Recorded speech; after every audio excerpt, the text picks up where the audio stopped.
Hello दोस्तों, आज हम देखेंगे प्रश्नावली 7.1 का क्वेश्चन नंबर 1। ठीक है, क्लास 9 का। तो स्टार्ट करते हैं। क्वेश्चन दिया कि चतुर्भुज ए सी बी डी में ए सी बराबर है ए डी के।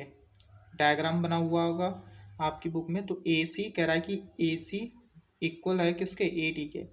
ए सी बराबर है ए डी के, ये ए डी। तो ये ए सी हो गई, ए से लेकर सी तक और ए से लेकर डी तक।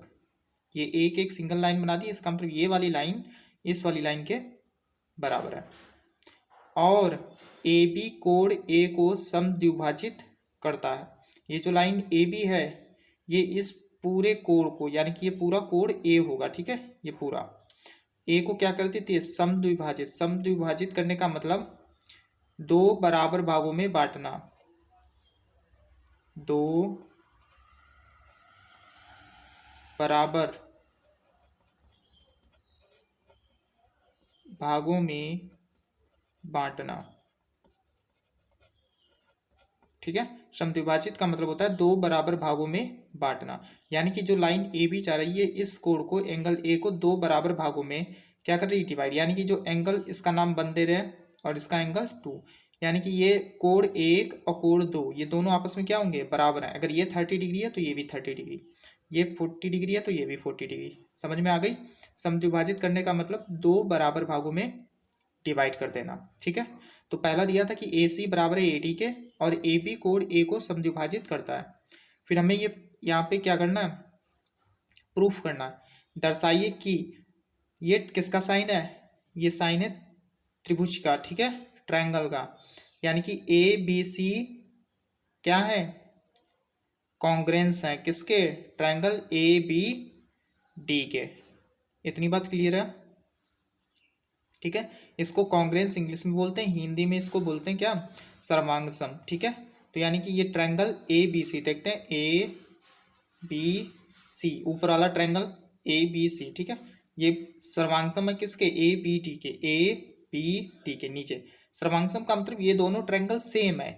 ठीक है, इनकी साइड, इनके जो कोण है वो सारी चीजें आपस में क्या होंगी, सेम होंगी। ठीक है, अगर इसकी ये साइड इसके बराबर है तो ये भी इसके बराबर होगी। ठीक है, और ये वाली साइड सारी एंगल भी इसके क्या होंगे, सेम होंगे। ठीक है, तो यही चीज हमें क्या करनी है, प्रूफ करनी है। सेकंड जो प्रूफ हमें करना वो है कि BC और BD के बारे में आप क्या कर सकते हैं, BC और BD इनके बारे में आप क्या कर सकते हैं। ठीक है, तो सबसे पहले हम क्या करेंगे, प्रूफ करेंगे कि जो ABC है क्या है, सर्वांग सम है ABD के।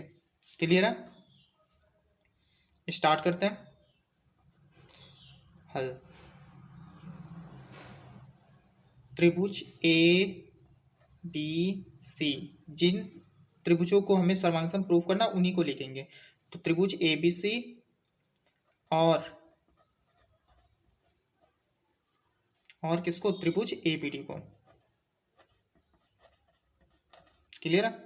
अगर हमें किसी भी त्रिभुज को सर्वांग सम प्रूफ करना है तो हमको तीन चीजें कम से कम चाहिए। ऐसी तीन चीजें तो इन दोनों क्या हो, त्रिभुजों में हो। ठीक है, जिन दो त्रिभुज को कॉन्ग्रेंस प्रूफ किया जा रहा है उन दोनों में तीन चीजें कम से कम कॉमन मिलनी चाहिए। ठीक है, इतनी बात क्लियर है।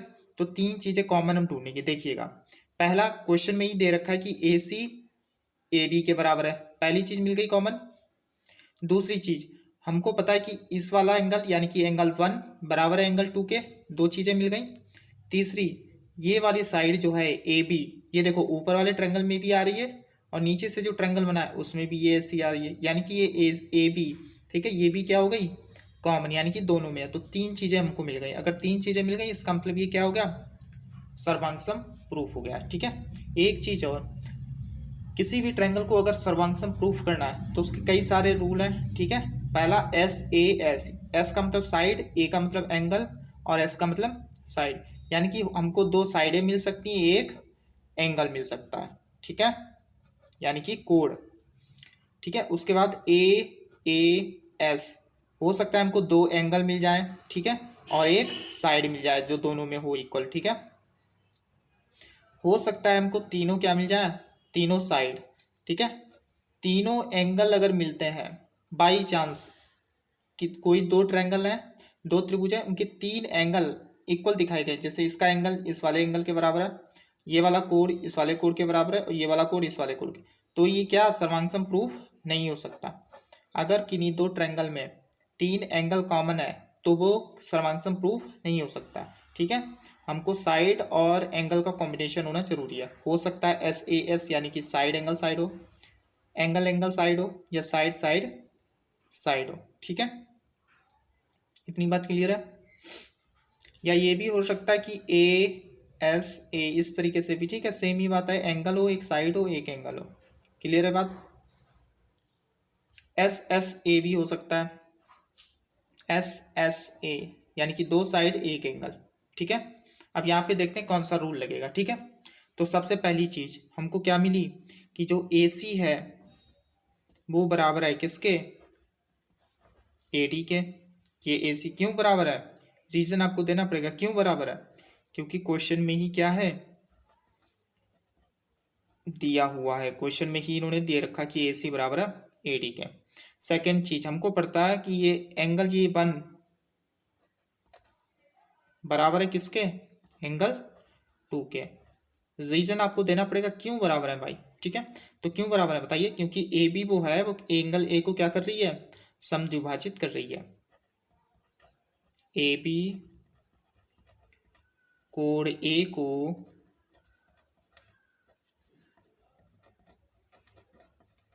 समद्विभाजित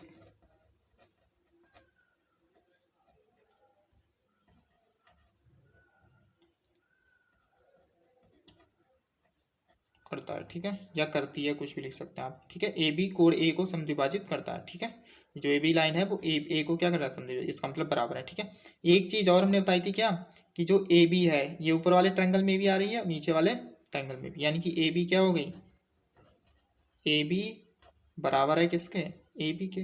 क्यों, क्या ये उभयनिष्ठ है। ठीक है, उभयनिष्ठ का मतलब कॉमन है, दोनों में आ रहा है। ठीक है, अगर दोनों में आ रहा है इसका मतलब ये दोनों क्या होंगे, आपस में सेम होंगे, तो उभयनिष्ठ लिख दिया। क्लियर है।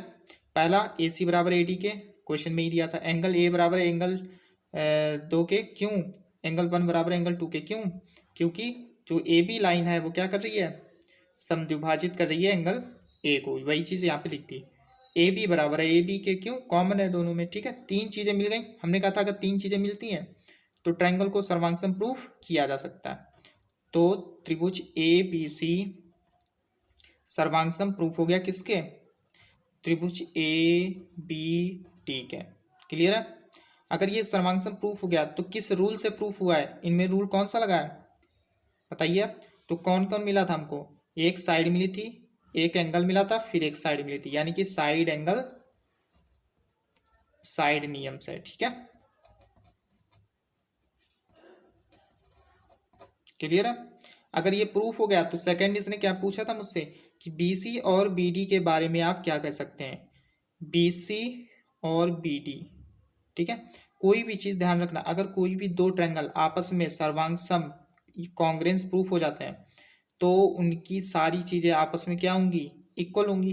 तो यानी कि उनका BC और BD, ये BC और BD भी आपस में क्या होंगी, इक्वल होंगी। तो BC और BD ये भी क्या है, इक्वल होंगी। इक्वल का साइन लगा, क्यों इक्वल है, एक रूल पढ़ेंगे आप CPCT। ठीक है, corresponding part of congruence triangle, इसकी फुल फॉर्म होती है corresponding part of congruence triangle. ठीक है, यानी कि क्या है, कॉन्ग्रेंस ट्रायंगल जो प्रूव कर चुके हैं उनके करस्पॉन्डिंग पार्ट हैं, उनके करस्पॉन्डिंग पार्ट भी आपस में क्या होते हैं, बराबर होते हैं। ठीक है, तो ये हो गया क्वेश्चन नंबर 1।